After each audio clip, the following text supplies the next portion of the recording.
Bonsoir tout le monde. Je ne suis pas habitué à parler en public, donc ça ne va pas couler de source, excuse-moi. Donc je suis Berthoud Pierret, Quimperlé. Vous m'entendez bien? Oui. Bon, producteur de lait à Quimperlé avec Henri, près de la forêt de Fouet. Je ne suis pas habitué à porter un masque, je suis dans la chambre. Donc producteur de lait bio à Quimperlé, près de la maison forestière. Et donc si on est ici ce soir, c'est parce que j'ai écrit un texte, là, qui est ici. Je l'ai diffusé un peu partout, enfin il est passé sur le site de Wikiagri, et après je l'ai diffusé un peu autour de moi. C'est Fanny qui l'a récupéré, je pense qu'elle a apprécié le fond et la forme, et donc elle m'a proposé de faire une réunion, et donc nous voilà ce soir. Alors l'eau, comment je vais dire ça? Effectivement, tout est quasiment résumé dans cette phrase. Quasiment tout. Et je vais expliquer pourquoi. Si vous avez compris ça, on vous a tout compris ce soir. L'eau, en fait, c'est un bien commun. Il n'y a personne, il n'y a pas un gars qui peut se lever le matin et se dire « J'avais la gueule de bois hier soir, j'ai mélangé une molécule d'oxygène avec 2 molécules d'hydrogène et j'ai créé de l'eau et ça m'a fait du bien. » C'est pas vrai? L'eau était sur Terre avant l'être humain, donc c'est un bien commun. Ça nous appartient à tous et c'est à nous de le gérer. Personne ne peut dire « Ça m'appartient ». On ne peut pas faire du commerce. C'est pas comme du Coca-Cola ou du Ricard. Ouais. Les gars font du business avec, mais l'eau, ça nous appartient. Il faut vraiment comprendre ça et l'accepter, c'est à nous. Parce qu'effectivement, il y a des gens qui veulent s'approprier l'eau. Et le jour où on va laisser les gens gérer l'eau, à mon avis, on sera mal barré. Donc, l'eau, c'est un bien commun. Et pourtant, si on fait le rapport pluviométrie annuelle en France, avec les besoins agricoles, les besoins industriels, les besoins ménagers, on a besoin, en fait, nos besoins représentent que 2,5% de ce qui tombe. Donc c'est très peu. 2,5%. Et pourtant, on manque d'eau. On a régulièrement, d'un côté, des sécheresses, avec des canicules et des inondations. Pourtant, ce n'est pas l'eau qui manque. Franchement, c'est pas l'eau qui manque. Alors on a un problème. Alors effectivement, on a un problème. Pour l'illustrer, j'ai mon voisin François, qui avait une petite ferme, il a 90 ans maintenant. Et donc François, il avait une source. Et en 1976, il me l'a dit plusieurs fois, lui, 76, donc année de sécheresse, pour ceux qui s'en souviennent, c'était une année terrible, il manquait de l'eau. Et il m'a dit, François, mais moi, tu sais, 76, j'ai de l'eau pour mes bêtes. La source coulait. Je suis allé voir la source en fin septembre, et il y a quelques jours, je sais où elle ne coulait pas. C'est révélateur d'un problème. On a un problème de circulation d'eau en profondeur. L'eau ne circule plus ou circule mal. Donc c'est ça qu'il va falloir essayer de comprendre aussi ce soir. Donc évidemment, on a des sécheresses, on a des incendies, on a des inondations, on a des canicules, et on met en péril tous nos outils industriels, nos cultures sont détruites, et nous-mêmes on est en danger avec les incendies. Alors je vais vous expliquer le cycle de l'eau. Parce qu'en fait, l'eau de pluie, on l'oublie, mais c'est de l'eau douce. Ce n'est que de l'eau douce. C'est celle qu'on boit, c'est celle qu'on consomme. Il ne faut pas perdre ça de vue. Donc je vais vous expliquer, pour commencer, on va partir du cycle de l'eau, qui est en 3 parties.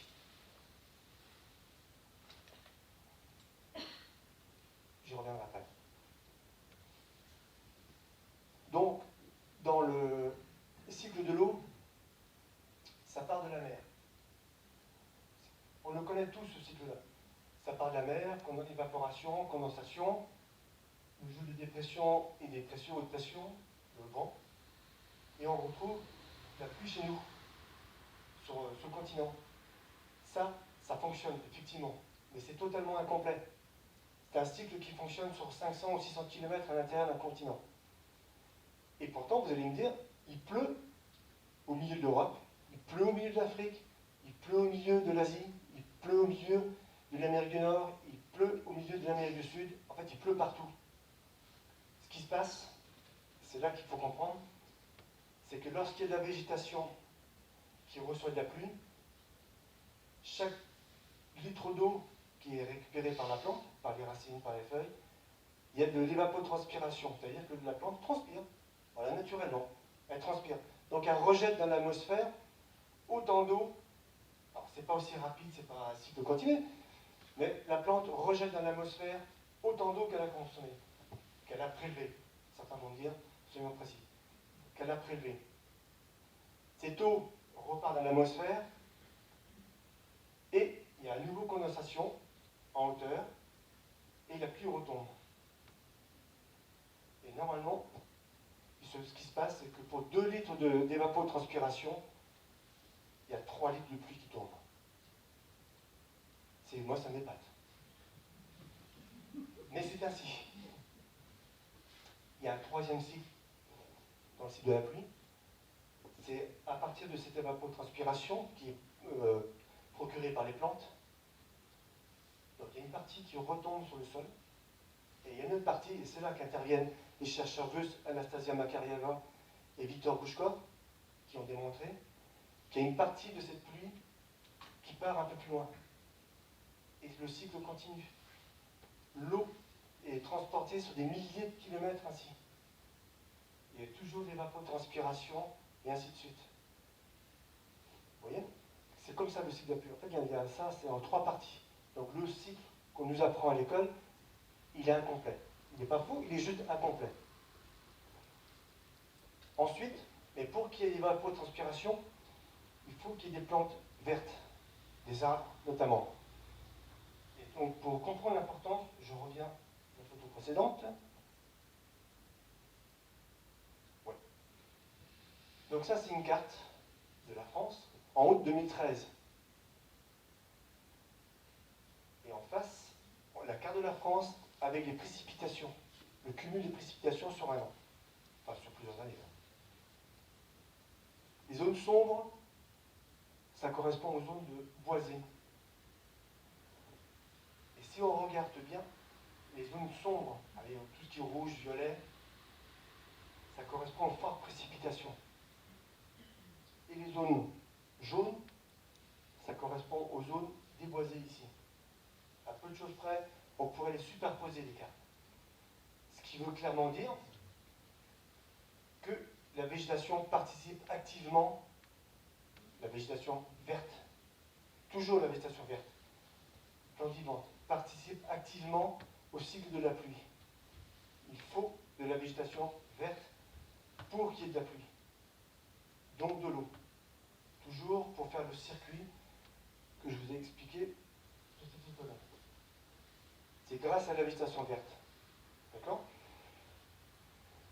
Donc, alors il faut savoir par exemple qu'un arbre, alors il y a des différences entre les arbres. Un arbre à feuilles caduques évapore 2 fois plus d'eau qu'un arbre à feuilles persistantes. Et ça explique, ça aussi, beaucoup de choses. Donc maintenant, je vais vous faire un peu l'histoire d'où on vient et où on est arrivé aujourd'hui. Et surtout, pourquoi. Si on reprend l'histoire de l'agriculture, il y a, parce que ça concerne, tous ces problèmes d'eau ne concernent pas que l'agriculture, ça concerne aussi les villes. Donc, dans l'histoire de l'agriculture, dans les années 70, un peu avant, on a connu ce qu'on appelle la révolution verte. Jusqu'alors, il y avait beaucoup de fermes en fait en France, des petites fermes, avec beaucoup de petites productions, et dans chaque ferme, il y avait des vaches, des porcs, un peu de volailles, et donc forcément il y avait du fumier, très peu de lisier. Et il y avait aussi différentes cultures. Majoritairement, il y avait du pâturage. Il y avait aussi beaucoup aussi, il y avait donc des betteraves, des choux, des trèfles, des luzernes, et pas beaucoup de maïs, ou peu de maïs, mais un peu de céréales. Et après, les céréales, on mettait tout de suite des choux. C'est là qu'arrivaient les choux, les colzas, et les trèfles, à nouveau. Donc toujours des végétations vertes. Depuis, on a connu la révolution verte, on a spécialisé l'agriculture. Ça veut dire quoi? Les fermes, au lieu d'avoir une diversité d'élevages, sont retrouvées spécialisées dans un seul élevage. Il y a des élevages où il n'y a que des vaches laitières, des élevages où il n'y a que des bêtes à viande, que de la volaille, que des porcs, etc. Les champs, on a adapté les champs aux machines, on a dû faire l'inverse, et c'est ainsi. Du coup, on a rasé les talus, on a dégagé les arbres, on a asséché les zones humides, on a rectifié les fossés, et on a développé, on a introduit le maïs à ce moment-là, d'une façon assez massive. À tel point qu'au départ, le maïs, c'était une plante qui était complémentaire de l'herbe. Aujourd'hui, c'est l'herbe qui est devenue le complément du maïs. Ça a basculé. Donc il y a du maïs partout. Mais il y a aussi des céréales. Beaucoup de céréales. Même la Bretagne est devenue une terre à céréales. Ce qui n'était pas le cas il y a 40 ans. Et donc ça a des conséquences. Le maïs, par exemple, pour mettre le maïs en place, on commence par du labour, mars, avril, et on laisse la terre sécher. En une journée, on peut perdre des milliers de mètres cubes d'eau à l'hectare en une seule journée. Parce qu'il n'y a plus de talus, il n'y a plus d'arbres, et donc tout ça, et la terre est nue, offerte au soleil et au vent. Donc on perd de l'eau. Ensuite, le suivi, elle baisse sa consommation d'eau. Elle n'a plus besoin, elle est en train de mourir. Donc, il n'y a plus d'évapotranspiration.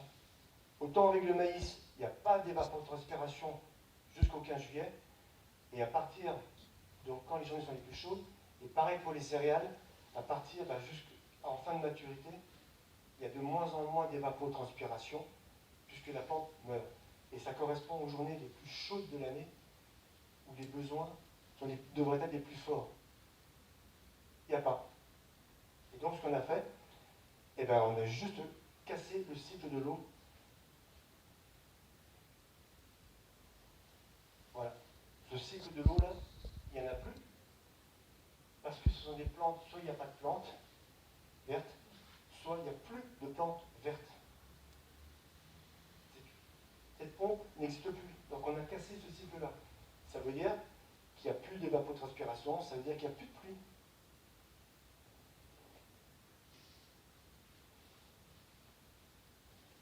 Des cultures, ce genre de culture, maïs, blé, mais aussi le riz et le soja, ça s'étend partout sur la planète. Partout, c'est le même système qui se met en place, de plus en plus. Donc partout, on va avoir les mêmes problèmes. On a d'ailleurs les mêmes problèmes d'eau, en partie à cause de ça. Mais il y a aussi un autre problème qui est causé par les surfaces de céréales. Ça, c'est un croquis qui est un peu technique, mais facile à comprendre. Vous avez la partie, je mets comme ça, vous avez la partie gauche et la partie droite. Il y a le soleil en haut, et donc sur les surfaces végétales, où il y a de la végétation verte, donc évapotranspiration, qui se retrouve dans l'atmosphère. L'atmosphère, c'est une protection pour nous. On l'oublie. S'il n'y avait pas d'atmosphère, la journée il ferait plus 150 degrés sur Terre, et la nuit il ferait moins 160 degrés. Intenable. C'est grâce à cette atmosphère qu'on vit. Donc quand il y a de l'atmosphère, de l'eau dans l'atmosphère par l'évapotranspiration, le rayonnement solaire, il y a la moitié qui repart qui rebondit, il y a la moitié qui passe dans l'atmosphère, et ensuite, il y a 20% de l'énergie de ce rayonnement solaire qui sont captés par les plantes, et il y a 30% qui sont rejetés par l'évapotranspiration. L'évapotranspiration a deux vocations. rejeter de l'eau, mais rejeter la chaleur. En fait, c'est aussi notre climatiseur. C'est grâce à cette évapotranspiration que l'on peut vivre correctement sur Terre. Pour l'humidité et pour la température. Vous voyez, il y a une deuxième fonction dont on n'en parle jamais. A contrario, en face, si vous avez des surfaces artificialisées, alors c'est vrai, oui, je reviens en arrière, là, il n'y a plus d'évapotranspiration. J'aurais pu mettre une photo de maïs au 1er juillet, c'était de la terre nue, ou très peu, pas beaucoup de surfaces vertes. Donc il n'y a toujours pas d'évapotranspiration. Donc on est dans cette configuration-là. Et c'est exactement pareil pour les surfaces bétonnées, bitumées, toutes les toitures en acier, en verre, dans toutes nos zones artificialisées sont là. Qu'est-ce qui se passe? La vapeur d'eau est faible dans l'atmosphère. Il n'y a que 25% du rayonnement solaire qui repart. Il y a 75% qui passe. Et du coup, vous avez 45% de l'énergie solaire qui reste dans le sol. Et c'est cette énergie solaire que la nuit qui ressort. Et c'est comme ça qu'on crée nos canicules. S'il y a les surfaces végétalisées, on diminue les canicules. Il n'y a pas de surface végétalisée, donc pas d'évapotranspiration, on crée de la canicule. On voit tout de suite les conséquences que ça peut avoir, d'un côté comme de l'autre. Donc,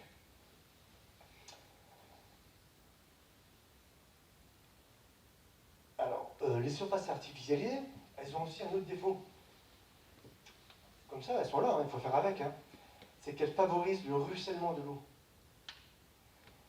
Alors, il faut savoir qu'un sol, et c'est vrai pour l'agriculture, un sol qui est plus chaud que l'eau de pluie n'absorbe pas l'eau. Le sol se contracte, l'eau ruisselle sur la terre. Toujours le problème des parcelles de céréales. C'est jaune, c'est chaud, donc il n'y a pas d'absorption d'eau. L'eau ruisselle. Sur les zones artificialisées, béton, bitume, etc., les toitures, l'eau fait la même chose, ça ruisselle. Je vais vous donner une idée. Quimperlé, quand il pleut 1 millimètre d'eau, ça veut dire, c'est rien 1 millimètre d'eau. 1 millimètre d'eau, c'est 1 litre d'eau au mètre carré. C'est pas grand-chose. Ça commence à faire 10 000 litres d'eau sur 1 hectare. C'est toujours peu en fait. Hein. À Quimperlé, grosso modo, on a un bon mètre d'eau tous les ans. Ça va de 800 à 1300. L'année dernière, on était à 1300, on a même dépassé 1300. Ramené sur l'année, ça veut dire que chaque hectare de Quimperlé reçoit en moyenne 10 millions de litres d'eau. C'est assez impressionnant quand même. Hein. Donc chaque hectare, que ce soit terre agricole ou terre ou bâtiment, ou terre, zone artificialisée, béton, bitume, etc., il y a 10 millions, au minimum à peu près 10 millions de litres d'eau qui tombent par hectare. C'est énorme. C'est tout. Donc en zone artificialisée, mais pareil en zone agricole, hein, elle part. Il n'y a rien qui la retient. Le sol est chaud, aussi bien en agriculture et aux zones artificialisées, l'eau ruisselle sur le béton, le bitume, etc. Et tout ça, ça se finit dans nos rivières. Très rapidement, trop rapidement. Donc ça peut créer effectivement des inondations lors de fortes pluies d'hiver, mais l'été, le problème c'est que l'eau ne reste pas. On ne fait pas de réserve. L'eau n'est pas gardée par le sol. Et on souffre de sécheresse. On voit l'eau filer directement à la mer. Ça, c'est un vrai problème. Alors, les remèdes, eh bien, effectivement, planter des arbres, ça pourrait être une solution. Sauf que pour qu'un arbre commence à créer l'évapotranspiration d'une façon intéressante, il faut 20 ans. Donc, il va falloir trouver des solutions. On nous parle d'irrigation. Ah, sujet d'actualité. Alors, effectivement, le problème de l'irrigation, consommation d'eau, je dis, on a la marge. 2,5%, on est très loin du compte. on peut se permettre d'irriguer. Sauf, parce que ce qui dit irrigation, dit évapotranspiration, si on irrigue sur les plantes vertes. Donc ce n'est pas un souci, le problème de l'irrigation n'est pas là. Sauf qu'aujourd'hui, on irrigue énormément, mais vraiment énormément. Dès la sortie de la plante, voire même avant qu'elle sorte, après le semis, on commence déjà à irriguer. Et on irrigue, on irrigue, on irrigue. Avec des risques de lessivage de sol, donc perte de matière organique, et ça on le voit. On le voit tout simplement au moment du semis de maïs. Après le semis de maïs, on voit facilement dans les laits et dans la laïta, quelques jours après la pluie, on voit la terre, l'eau qui est marron. C'est juste ça. Parce que l'eau n'est pas restée. Alors si on a semé sur des parcelles en pente, on récupère toute l'eau s'en va. Enfin, toute l'eau s'en va en apportant de la terre. De la matière organique, de la terre fine. On perd notre sol en fait. Hein. C'est notre terre qui s'en va. Ça s'appelle une érosion. Hein. Et en apportant au passage tous les produits chimiques qui ont été déposés avant. Donc c'est une véritable catastrophe dans le ruisseau, mais dans la mer aussi. Hein. Et dans la terre. Parce qu'elle se fait aspirer. Alors, la solution, effectivement, c'est le taux d'humus. Parce qu'une tonne d'humus est capable de retenir 90% de son poids, donc ça fait 900 litres d'eau. La solution, c'est ça. C'est qu'il faut enrichir nos sols. Avant de penser à l'irrigation, il faut penser enrichissement de sol en humus, en matière organique. C'est un axe de travail absolument important. Aujourd'hui, il y a des sols en agriculture, dû à la spécialisation, qui ne reçoivent plus de fumier. C'est que du lisier. Et pourtant, il y a l'élevage. Hein. C'est là qu'on voit comment ça a pu basculer à partir de cette fameuse révolution verte. Et ça sera un sujet de travail important dans les années à venir. Donc l'irrigation massive, moi j'appelle ça un cache-misère. Hein. Parce qu'on compense la faiblesse, ce qui se prépare, c'est une catastrophe qui se prépare. Hein. Si on n'intervient pas, on compense la chute du taux de matière organique de nos sols par de l'irrigation. On ne règle aucun problème, on compense. C'est dramatique. Il est grand temps de se pencher sur ce problème. Les pratiques aussi agricoles, donc il faudra les changer parce que, comment dirais-je, les céréales. Donc, il y a des gens qui disent que, par exemple, le bassin aquitain, l'été, ça devient un désert. Faute d'irrigation. Je ne suis pas tout à fait d'accord. C'est faute de matière organique. Parce que l'eau est partie déjà dès le semis, et ensuite, c'est un sol qui ne sait plus garder son eau. Donc, irriguer le maïs, un tout petit peu, éventuellement, pour sauver une plante, pour passer une période difficile, pourquoi pas? Mais pas comme on fait maintenant, systématiquement. Il faut se poser la question, pourquoi est-ce qu'on a besoin de autant irriguer? On ne peut plus rester, au bout de 15 jours, on manque d'eau. Il y a un véritable problème. Donc, le développement des maïs et des céréales, alors il y a tout le bassin, tout le centre de la France, mais la Bourgogne, ça prend le chemin. En montagne, on commence à avoir des parcelles, de céréales, et la Bretagne, depuis la PAC, la politique agricole commune de 1992, on a vu le surdéveloppement des céréales, et du maïs, et des céréales, sous l'impulsion de Henri de Benoît, président de l'AGPB à l'époque. Donc voilà. Et donc on trouve des céréales aujourd'hui et du maïs dans des parcelles où on n'en voyait jamais avant. Des parcelles en pente, des parcelles qui étaient plutôt humides, on a drainé, on les a séchées, on a mis des céréales. C'est absolument un non-sens.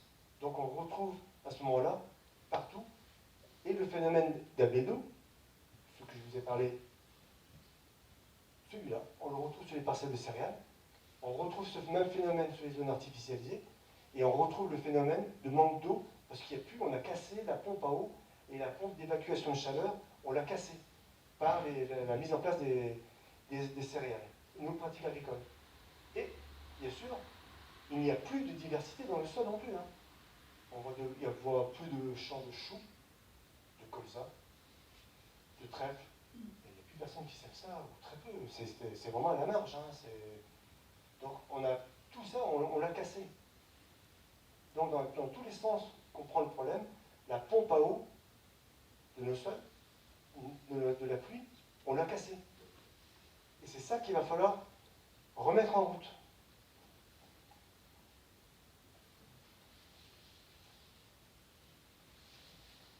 Alors, que faire? Il y a des solutions, effectivement. Donc, il faut juste comprendre quelques principes, notamment un, tout simplement. Le premier, c'est que l'eau va toujours d'un point haut à un point bas. Ça paraît une évidence, mais c'est ainsi. Toujours. Sauf que l'eau n'est pas obligée d'aller en ligne droite. Elle peut faire des zigzags, des courbes. On peut tout imaginer à ce moment-là. Pour remettre en route la pompe à eau, il faut des plantes vertes. Pour qu'il y ait des plantes vertes, il faut qu'il y ait des sols humides. Ça veut dire qu'il faut favoriser l'infiltration de l'eau. Il faut remettre de l'eau dans nos sols et éviter que cette eau ruisselle et parte tout de suite dans les fossés, dans les rivières et donc à la mer. Il va falloir apprendre à gérer, à ralentir le flux de l'eau. Juste ça. Donc il ne s'agit pas de garder toute l'eau, ce n'est pas la peine, vous n'en avez pas besoin, et ce n'est pas possible, ce n'est pas souhaitable. Il va falloir réapprendre à remettre de l'eau dans nos sols. Alors, effectivement, il y a des solutions. Donc il y a l'agroforesterie. Ça, par exemple. En agriculture, on peut très bien le faire, ça. Alors c'est une belle photo. Hein. C'est prouvé en plus. Et là, c'est parfait, c'est pas mal ce qu'on voit là. Vous avez des arbres verts, vous avez des céréales au milieu, vous cassez le cycle d'albédo et des arbres qui créent de l'évapotranspiration. Alors là, il a été démontré que sur une centaine d'hectares comme ça, on avait autant de rendement que sur 100 hectares comme ça. Je redis. Sur 100 hectares de ça, il y avait autant de rendement que sur, j'ai dû dire une bêtise, sur 140 hectares de ça.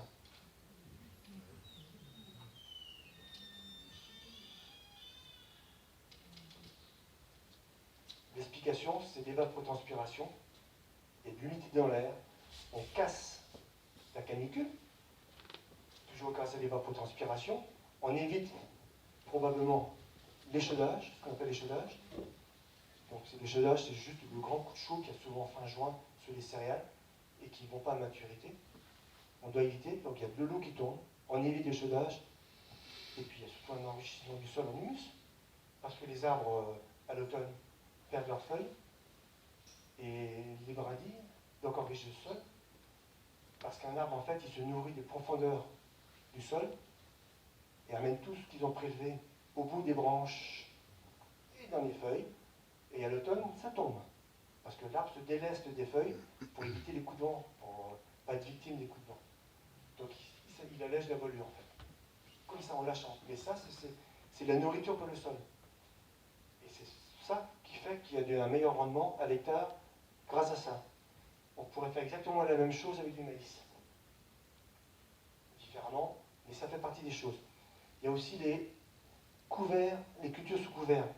Ah, il y a aussi les animaux, par exemple, je reviens là-dessus, l'agroforesterie, avec des bovins qui ont de l'ombre, qui ne souffrent pas lorsqu'il y a des chaleurs, des fortes chaleurs, qui supportent très bien, parce qu'ils sont à l'ombre, mais aussi parce qu'il y a de l'évapotranspiration, la température baisse, tout simplement, tout naturellement. Donc ça, c'est des cultures sous couvert. Donc on voit des rangs de blé, et au milieu, il y a du trèfle. Alors, l'intérêt, effectivement, c'est de ne pas laisser de bandes nues. Il ne faut jamais laisser un terrain nu.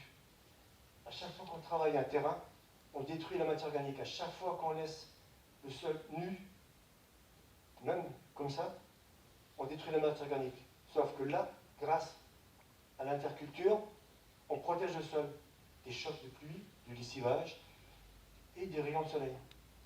Et là, vous avez à nouveau de l'évapotranspiration. Et donc le cycle de pluie, il repart, ça participe au cycle de pluie. Moi, je pense que ce qu'on devrait imposer aux céréaliers, dans les grandes cultures, c'est effectivement planter des arbres, redimensionner leurs parcelles, au lieu d'avoir des parcelles de 100 hectares d'un coup, on devrait leur imposer de redimensionner. Ça, on pourrait facilement leur imposer ça.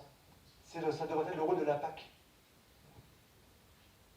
C'est tout à fait faisable, mais il est grand temps de s'y mettre. Et qu'on ne vienne pas nous dire que les machines ne passent pas. Les machines passent. C'est juste une technique. Il faut s'y mettre. Donc vous voyez, on a dégagé les branches du bas suffisamment haut pour que les machines puissent passer. Donc c'est pas un problème. Et je pense qu'effectivement, pour les céréaliers, on devrait leur imposer, au lieu d'avoir que des céréales sur leur ferme, on devrait leur imposer de mettre des luzernes, du trèfle, etc. On pourrait même créer à ce moment-là une filière, parce qu'on est quand même dépendant de l'Amérique du Sud et de l'Amérique du Nord en protéines. Eh bien, on pourrait créer une filière protéine française, européenne. Ce n'est pas un problème. Au lieu d'être constamment en surproduction de céréales, eh bien, on pourrait mettre 10 ou 15% des surfaces, pourquoi pas plus, en luzerne ou en trèfle.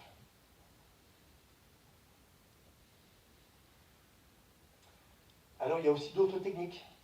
Alors, en montagne, j'utilise terrain en pente, ce qu'on appelle des baissières. Terrain en pente, donc de la gauche vers la droite, et tout d'un coup, on creuse une tranchée en travers de la pente, on remplit de cailloux, on laisse l'eau venir.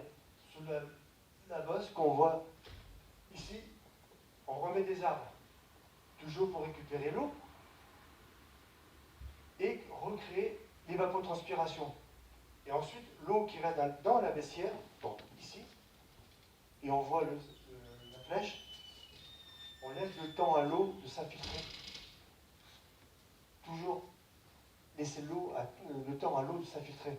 Malheureusement, aujourd'hui, l'eau descend, je dis, d'un point haut à un point bas. Si ça va directement, ben, ça finit en bas tout de suite, c'est une catastrophe. Si on laisse le temps à l'eau de s'infiltrer, elle va alimenter le sol.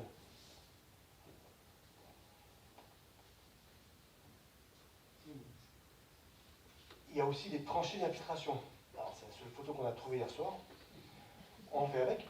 En fait, c'est une tranchée, voilà, qui récupère de l'eau et qui est de même niveau d'un bout à l'autre.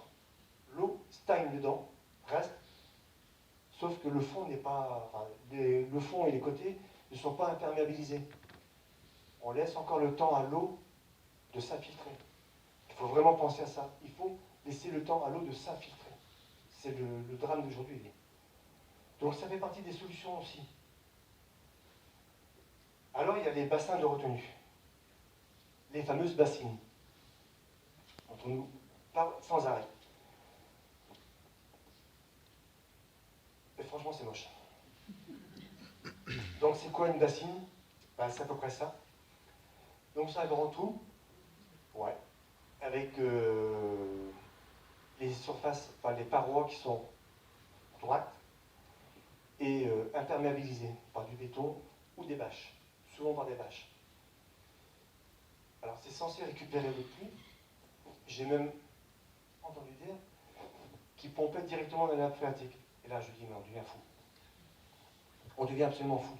Il n'y a rien.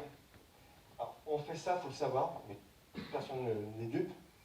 C'est juste pour sauver l'agriculture industrielle. Pour absolument leur mettre de l'eau en permanence sur leur culture. Donc là, le taux de matière organique, on s'en moque. Le cycle, on s'en moque complètement. On va avoir, à force de balancer de l'eau sur le terrain, on va avoir de lessivage de la matière organique. Et ça va finir par assécher les sols, puisque de toute façon, ils vont récupérer l'eau. Il n'y a pas d'infiltration là-dedans. Il n'y a aucun moyen d'avoir de l'infiltration. Donc c'est une très mauvaise solution pour l'agriculture. En plus, vu la forme et vu la conception, l'eau ne vit plus, elle meurt. Ça devient rapidement un marigot, une eau croupissante. C'est une catastrophe pour l'agriculture. C'est mon point de vue. En face, vous avez des choses comme ça.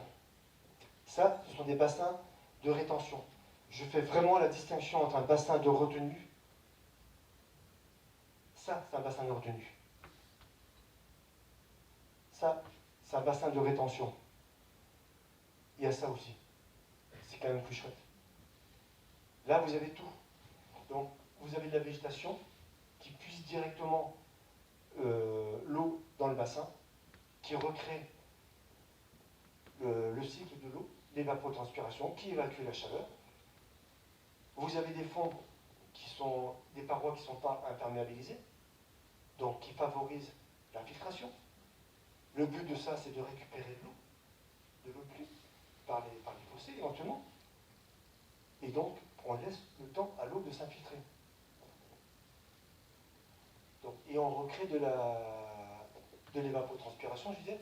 Les parois ne sont pas lisses comme précédemment. Là, vous avez des parois absolument lisses. Là, ce n'est pas le cas. Là non plus. Là, c'est une photo de chez Zappelzer au crémateur off. C'est monsieur qui a écrit ce livre. Alors, ce genre de bassin, j'insiste vraiment parce que c'est très important de faire la distinction. Alors, ils ont une forme particulière, plutôt en forme de poire ou de Y. Et les parois ne sont pas lisses, elles sont en strates. C'est-à-dire que vous avez des parois, donc vous avez le bord, ça descend, et enfin décroché, et ça descend, etc. Et de chaque côté, ils ne sont pas forcément au même niveau. Tout simplement pour favoriser la circulation de l'eau. Il y a une entrée et une sortie. L'eau circule en permanence. Donc on a une eau qui est potabilisée ainsi. Et en plus, on peut facilement, et là on le voit bien, on y met des animaux. Il y a des poissons. C'est vraiment un lieu de vie extraordinaire. Ça, moi je trouve ça absolument extraordinaire. Je suis archi favorable à ce genre de choses. Et donc ce genre de structure, on pourrait très bien les imaginer dans les villes, autour des villes. Avec un peu d'imagination, on peut récupérer l'eau de nos zones artificialisées et les canaliser, les conduire vers ce genre de structure. Ça se crée, c'est facile. Ça pourrait éventuellement, mais à petite dose, servir pour les villes comme bassin d'expansion. C'est-à-dire que lorsqu'il y a une grosse période de pluie, ou une grosse pluie d'annoncer, plutôt que de la laisser partir directement à la rivière, on pourrait très bien la récupérer là, le temps que la pluie passe, et ensuite, en vide, entre deux épisodes pluvieux, on pourrait très bien vider ce genre de structure et reconduire l'eau, soit vers des tranchées d'infiltration, soit vers des bassins de rétention, ou éventuellement les remettre vers l'agriculture. Mais c'est juste temporaire, parce que ça n'a aucun sens autrement. Donc je pense absolument que dans les villes, on devrait s'intéresser à ça, donc créer des bassins de rétention autour de nos zones artificialisées et des tranchées d'infiltration sur les routes, etc. Il faut juste s'y préparer et réfléchir.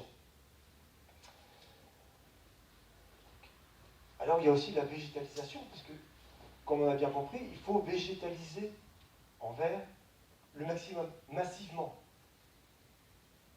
Voilà. On peut imaginer ça. Alors, avec de multiples avantages. Évidemment, l'eau qui tombe sur le toit va servir à alimenter les plantes. Ça va permettre de recréer au sein des villes, vous voyez, il y a quand même une belle densité d'arbres. Au sein des villes, on devrait pouvoir recréer le cycle, récupérer l'eau, et recréer le cycle de l'eau par l'évapotranspiration. Et ça va aussi permettre de baisser la canicule. On revient sur le schéma de départ, pas au début, mais coupé en deux, albédo, rayonnement solaire, s'il y a de l'humidité, on évite la canicule, on baisse la canicule. S'il n'y a pas d'humidité, on crée le chaud. Donc ça serait un bon moyen de lutter contre les canicules. Et en plus des plantes, ce genre de plantes vertes dans les villes, ça permet de purifier l'air. Et nos villes en ont vraiment besoin, surtout les grandes villes. Donc c'est vraiment une solution à laquelle on devrait y réfléchir puissamment. Voilà, il y a ça aussi. Vous voyez ce qu'on peut faire? On a deux grandes bâtisses modernes. Et je trouve que ça apporte quand même de la beauté pour nos villes. C'est quand même plus sympa à voir que sans. Imaginez la même chose sans. C'est pas du tout le même visuel. Les parkings, voilà un exemple de parking végétalisé. Et c'est très facile à faire. Les voitures sont posées sur de l'herbe. C'est une petite technique, il y a un espèce de grillage, ça existe, mais c'est pas répandu. Donc ça peut récupérer de l'eau et ça peut aussi en même temps favoriser l'évapotranspiration. Vous voyez, il y a même des arbres sur le parking. Alors en agroforesterie, on met au minimum 40 arbres à l'hectare. On devrait prendre cette même concentration pour les parkings. C'est facile à faire, c'est vraiment pas compliqué à faire. Et je pense, moi, sur les parkings qui sont en pente, on devrait creuser des tranchées d'infiltration. Sans perdre de place pour autant. Et sur la tranchée, on pourrait très bien mettre des espaces de grilles de métro, qui par exemple, qui supportent facilement le poids d'une voiture, et on laisse l'eau s'infiltrer. Il faut éviter que cette eau termine directement à la rivière et provoque des inondations. Il faut ralentir le ruissellement de l'eau. Ralentir. Favoriser l'infiltration. Absolument. Et je pense aussi que sur les rivières, on devrait réfléchir à mettre des micro-barrages pour ralentir le flux de l'eau. Absolument ralentir. Nos stations d'épuration, là c'est juste un petit truc que j'apporte, eh bien, elles sont très mal placées. Elles sont toujours placées et toute notre eau douce que nous consommons passe par les stations d'épuration. Hein. Les douches, etc. Tout passe par là. Hein. Elles sont directement, l'eau qui sort des stations d'épuration, une fois elles ont été nettoyées, elles sont directement dans les rivières. C'est de l'eau douce qu'on perd. On devrait les réorienter soit vers des tranchées d'infiltration, soit vers des bassins de rétention, pas des bassins de retenue, hein, des bassins de rétention. Ou soit simplement se organiser pour les remettre vers l'agriculture, sur les terres agricoles qui doivent recevoir l'eau.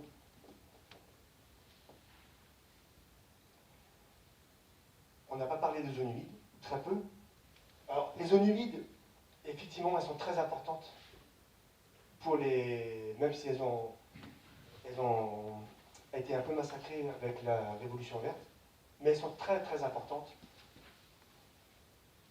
pour l'évapotranspiration. Alors, contrairement à une idée reçue, les zones humides, en fait, elles captent l'eau, parce qu'elles sont souvent situées en bas d'une vallée, elles captent l'eau, c'est un réceptacle, sauf que le fond de la zone humide est imperméable. Ça veut dire que l'eau n'y passe pas, ou très peu. Donc ce n'est pas une zone humide qui va laisser l'eau s'infiltrer. C'est une idée reçue, c'est absolument faux. Très peu. Il ne faut pas compter là-dessus. Si on veut que l'eau s'infiltre, c'est sur les terres, les pâturages, etc. L'eau va rentrer là. Il y a la vie microbienne, les vers de terre qui creusent des galeries, l'eau va passer par là, pas dans les zones humides. Par contre, les zones humides sont très importantes parce que dans les zones humides, il y a toute une diversité de végétation verte et ça reste vert. Et c'est ça qui recrée de l'évapotranspiration, qui participe à éviter les canicules, qui rejette de l'eau dans l'atmosphère, qui recrée donc de la pluie.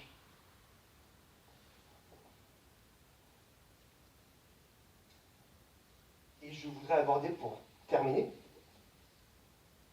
alors, quelque chose d'assez rapide. Ça c'est ce qu'on appelle les Kellines. Alors les Kellines, c'est un monsieur, un Australien, Percival Alfred Yeoman, qui a beaucoup étudié l'eau en Australie. Il avait une ferme en zone sèche.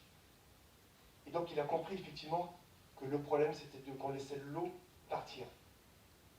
Je dirais même qu'on expulse l'eau. Carrément. Aujourd'hui, dans notre mode de fonctionnement, on expulse l'eau. Et donc il a réfléchi et il a travaillé sur ce qu'on appelle donc les Kellines, c'est-à-dire les courbes de niveau. Il joue avec les courbes de niveau, donc les pentes de ces terrains, pour diriger l'eau sur les côtés. Au lieu de laisser l'eau descendre directement dans la pente, il dirige l'eau légèrement sur le côté, partout. Donc ça nous donne ça, des choses comme ça. Donc il a créé une sous-soleuse, la sous-soleuse Yeoman, qui creuse pas très profondément, mais en travers de la pente. Donc on voit la pente, et avant d'arriver au ruisseau, il y a beaucoup d'eau qui rentre dans les tranchées, et rentre C'est vraiment quelque chose de... C'est pas très large la tranchée. Et l'eau donc circule lentement dans le sol, vers la pente, tranquillement, tout doucement. Alors, effectivement, on a beaucoup de choses à revoir. Donc là, j'arrive à la fin. Ce qu'il faudra se souvenir, il faut repenser au cycle de la pluie en 3 parties. Il faut penser au phénomène d'albédo, sécheresse de l'atmosphère, quand on a des zones artificialisées et nos céréales assèchent l'atmosphère, favorisent les canicules. Et donc les sécheresses aussi. Il faut qu'on travaille sur la réorganisation de nos cités et qu'on retravaille aussi sur nos façons de conduire l'agriculture. C'est pas tellement dans l'économie d'eau qu'il va falloir travailler. Ça ne servira à rien de toute façon, à part réduire notre facture d'eau. Mais à part ça, on ne réglera pas le problème. Il faut des plantes qui consomment de l'eau. Effectivement, qui rejettent de l'eau dans l'atmosphère. Donc les arbres, c'est une bonne solution. Les pâtures, les prairies sont une solution. Il faut des plantes qui protègent le sol et qui gardent de l'eau et qui la rejettent.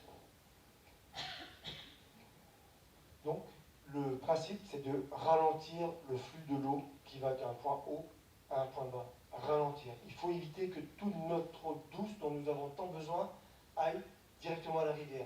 Quand il pleut à Carvillanou, à Kerguelen, 2 heures après, elle est déjà à la Haïtin. C'est une catastrophe. Et après, on s'étonne qu'on a des sécheresses et des canicules et des inondations.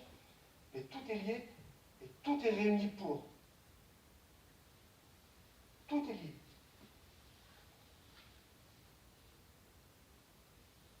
En favorisant, et je vais terminer là-dessus, en favorisant l'infiltration de l'eau, on va remettre en route l'équilibre hydrologique. L'équilibre hydrologique, c'est la petite histoire que je vous ai racontée mon voisin François, sa source qui ne coule plus en ce moment. Il va falloir favoriser l'infiltration pour que l'eau circule en profondeur, à nouveau, comme autrefois, comme elle doit le faire, pour retrouver une eau vivante qui circule. Si on ne fait pas ça, et pas seulement en France, c'est sur la planète, c'est un problème d'urgence mondiale. On a surdéveloppé les céréales, on a surdéveloppé toutes les céréales et les cultures annuelles, on les a surdéveloppées, et on a des zones artificialisées en trop grande surface et qui sont mal aménagées. Juste mal aménagées. Il y a du béton, du bitume partout, et on n'a jamais pensé à récupérer cette eau douce. Il va falloir s'y mettre. Je vous remercie.